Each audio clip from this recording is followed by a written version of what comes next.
Good morning students. आप सबका आज की ऑनलाइन होम क्लास में वेलकम है। जैसा कि आप जानते हो कि अब हमारा जो सेशन है ऑलमोस्ट ख़त्म होने वाला है। मैंने आपको अब रिवीजन के लिए पिछले हफ्ते एक टास्क दिया था। ये होमवर्क जो 2 टॉपिक्स दिए थे, एक था सेट्स और दूसरा था रिलेशन फंक्शंस। आई होप कि आपने उस टॉपिक को अच्छी तरीके से रिवाइज किया होगा, सभी क्वेश्चंस इंपॉर्टेंट क्वेश्चंस की प्रैक्टिस की होगी। तो कल से मैं आपको एक नया टॉपिक दूंगा, लेकिन इसके साथ साथ जो हमारे T2 के जो टॉपिक्स हैं वो कंटिन्यू रहेंगे। अब जो हमारा ये टॉपिक चल रहा था, जो हमारा टॉपिक चल रहा है that is an introduction to 3 dimensional geometry. इसका जो लास्ट पोर्शन है आज इसको हम कंक्लूड करते हैं, कंप्लीट करते हैं। तो चलिए लेट अस स्टार्ट। तो इसमें हमने अभी तक डिस्टेंस फार्मूला देखा था, हमने इसमें हमने कोऑर्डिनेट्स ऑफ ए पॉइंट देखे थे, डिस्टेंस फार्मूला देखा था। आज हम देते हैं section formula. So section formula क्या है? Number 1, if a point P X Y Z जिसके 3 कोऑर्डिनेट्स हैं X Y and Z divides the line segment A B internally in the ratio of m:n, then coordinates of P are given by.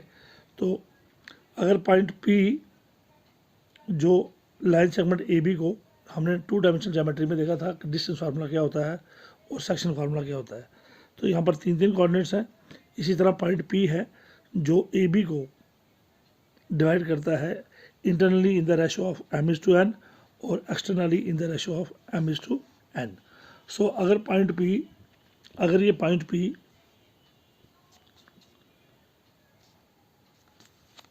तो देखिए, अगर ये point P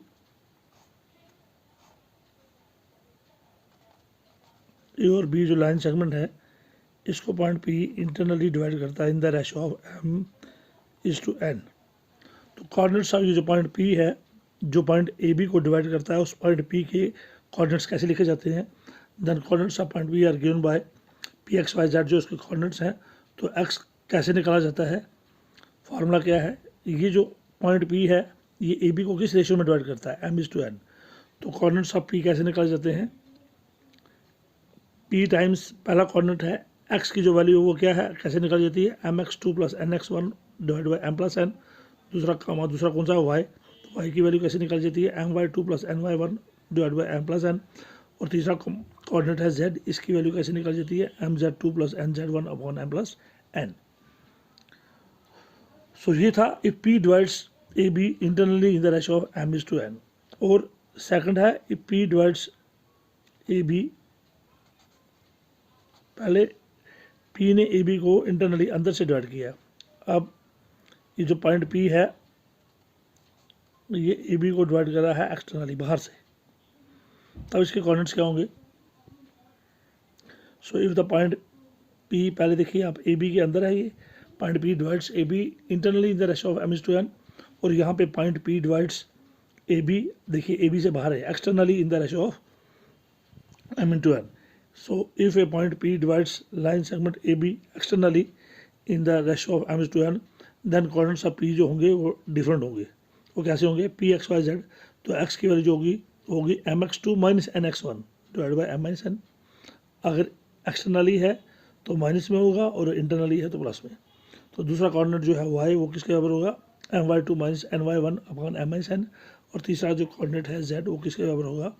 nz2 - nz1 upon m-n। तो अभी आपने देखा कि पॉइंट P अगर लाइन सेगमेंट ए बी को इंटरनली डिवाइड करता है तो उसमें पॉइंट P के कोऑर्डिनेट्स कैसे निकाले जाते हैं, और ये इजिकल टू है यहाँ पे। और अगर point P line segment A B को एक्सटर्नली बाहर से डिवाइड करता है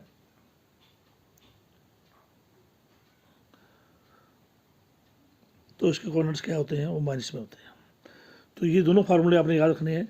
चलिए हम टेक्स्ट बुक की एक्सरसाइज 12.3 को लेते हैं और ये पॉइंट्स ढूंढने की कोशिश करते हैं। कहता है find the coordinates of the point which divides the line segment bye joining the points -2 3 5 and 1 -4 6 in the ratio of 2:3 internally and 2:3 externally. तो कह रहा है 2 पॉइंटों को ज्वाइन करने से एक लाइन सेगमेंट बनता है, जिस तरह ए और बी को ज्वाइन करने से एक लाइन सेगमेंट बनता है ए बी, और इसको एक पॉइंट P डिवाइड करता है किस रेशो में, 2:3 में। M की जगह 2 है, M/N के बदले 2:3 है। तो इंटरनली भी और एक्सटर्नली भी। चलिए हम देखते हैं पहले लाइन सेगमेंट कौन सा बनता है। तो पॉइंट्स के पहले हम नाम रखेंगे। Solution, we have given points. हमारा पॉइंट जो पहला है उसका नाम हमने ए रखा, A -2 3 5 और B 1 -4 और 6। अब A और B से एक लाइन सेगमेंट बना AB और उसको पॉइंट P डिवाइड करता है XYZ in the ratio of, किस रेशो में, 2:3। लेट, चलिए P वो पॉइंट है XYZ जो A और B के लाइन सेगमेंट को डिवाइड करता है। Let P XYZ be the point which divides line segment AB internally in the ratio of, किस में, 2:3। तो M की जगह 2 हो और N की जगह 3 है। तो XYZ की जगह क्या है, X1 Y1 Z1 की जगह है -2 3 5 और X2 Y2 Z2 की जगह है 1 -4 और 6। चलिए आगे बढ़ते हैं।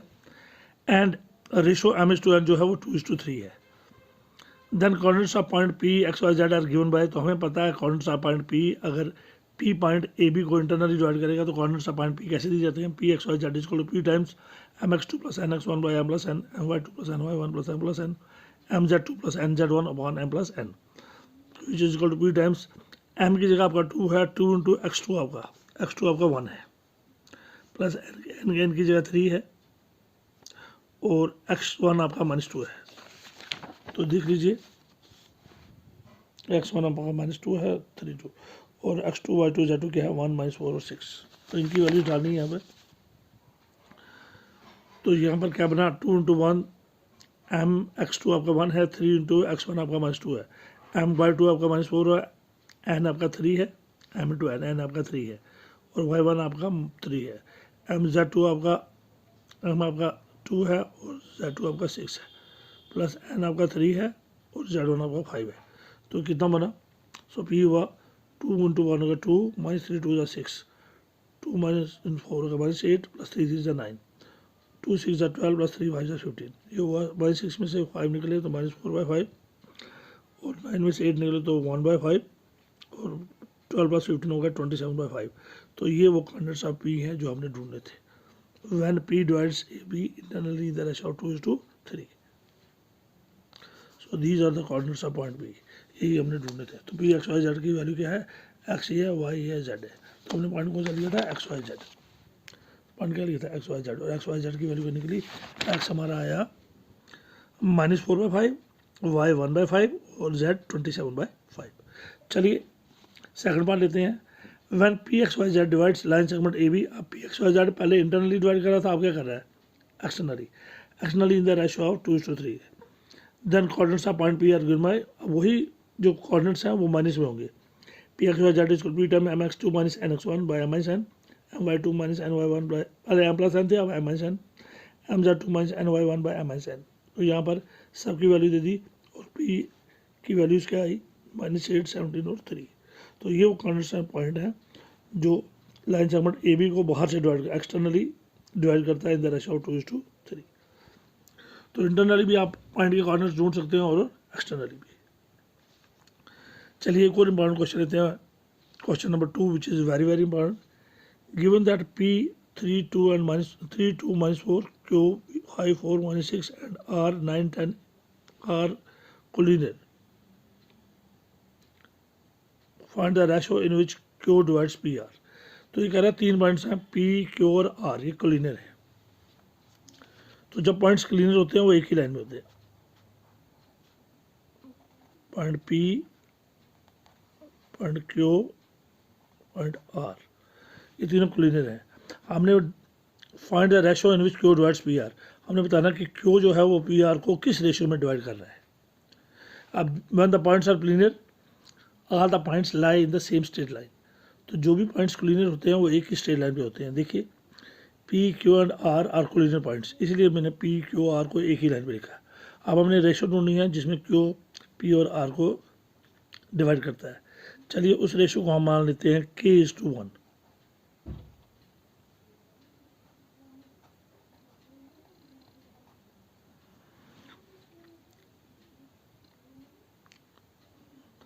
चलिए अब हमने रेशो को ढूंढनी है,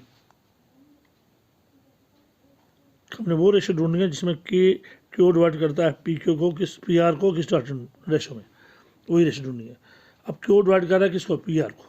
फाइंड द रेशो जिन क्यू डिवाइड्स पी आर। चलिए हम कहते हैं let Q divides P R in the ratio of K:1। तो हमने रेशो कौन सी मान ली, K:1। हमेशा जब भी हमने रेशो निकालनी है, रेशो का क्वेश्चन निकालना है, तो रेशो जो सपोज करती है दैट शुड बी K:1। तो m के बदले k है और n के बदले रेशो होती है m:n हमेशा, लेकिन m के बदले k है और यहाँ पर n के बदले 1। Then coordinates of Q are given by, तो क्यू के कोऑर्डिनेट्स क्या होंगे, क्यू के कोऑर्डिनेट्स कौन से दिए हैं, एक्स वाई जेड। लेकिन एक्स वाई जेड की वैल्यू क्यों दी है, हम क्यू के साथ दिया है एक्स के बदले 5, वाई के बदले 4 और जेड के बदले -6। वो क्या होंगे, क्यू ऑफ फार्मूला क्या होगा mx2, लेकिन m के बदले क्या है k, तो kx2 प्लस nx1, n के बदले 1 है 1x1 by k plus 1, ky2 plus 1y1 by k plus 1, kz2 plus 1z1 by k plus 1। यहाँ पर mx2 होता है लेकिन m के बदले k है, और यहाँ पर nx1 होना चाहिए था, n के बदले 1 है। तो जहाँ पर m होगा वहाँ k, जहाँ पर n होगा वहाँ पर 1। तो हमने लिखा कॉरस्पॉन्डिंग पॉइंट्स कौन से होते हैं, 5 के साथ कौन सा मिल रहा है, फर्स्ट पॉइंट ये, 4 किसके बराबर है सेकंड पॉइंट के, और -6 किसके बराबर है थर्ड पॉइंट के। चलिए, और क्यू ऑफ 5 और -6 किसके बराबर निकला, k इंटू के x2 का 9 है, x2 ये पी आर को डिवाइड कर रहा है, तो पी आर का x2 क्या है 9, और 9 - 3 9, x2 9 है और x1 3 है। तो पी आर के जो पॉइंट्स हैं x1 x2, तो सबकी वैल्यू डाल दी हमने। यहाँ पर 5 4 और -6 किसका निकला, निकला 9k + 3 k + 1 8k + z k + 1। अब 5 जो है वो 9k + 3 अपॉन k + 1 गया, फर्स्ट के बराबर, सेकंड 4 सेकंड के बराबर, और थर्ड -6 थर्ड के बराबर। फर्स्ट से 5 × k + 1 = 9k + 3, तो 5 - 3 = 9k - 5k, तो 2 5 - 3 हो गया 2 = 9k - 5k हो गया 4k, तो क्या हो गया 2/4 हो गया 1/2। तो k की वैल्यू क्या आई, तो फर्स्ट से ही हमें k की वैल्यू मिल गई, फर्स्ट से ही हमें k की वैल्यू, फर्स्ट को ही सॉल्व किया तो हमें किसकी वैल्यू मिल गई, k। हमारी रेशो क्या थी K:1, उसी रेशो को हमने ढूंढना था। Now but Q divides P R in the ratio of, किस रेशो में डिवाइड कर रहा है क्यू पी आर को, Q divides P R in the ratio K:1। अब k कितना निकला हमारा 1/2, k के बदले 1/2 1:1, और 1 वहीं पर रखो, ये 2 क्रॉस मल्टीप्लाई होगा, 2 × 1 क्या होगा 2, तो ये रेशो बन गई 1:2। हमेशा 1 ऊपर वाला रहेगा और नीचे वाला जो है वो क्रॉस मल्टीप्लाई होगा, 1:2 2 1 = 2, तो 1:2 की रेशो है। तो ये वो रेशो है जिसमें क्यू डिवाइड करेगा पी आर को, क्योंकि पी क्यू और आर जो है वो कोलिनियर है। तो चलिए, अब इसका जो लास्ट पोर्शन है इस एक्सरसाइज का, उसको हम जो कंक्लूडिंग क्वेश्चंस हैं वो हम कल देख लेंगे। Thank you very much and have a nice day.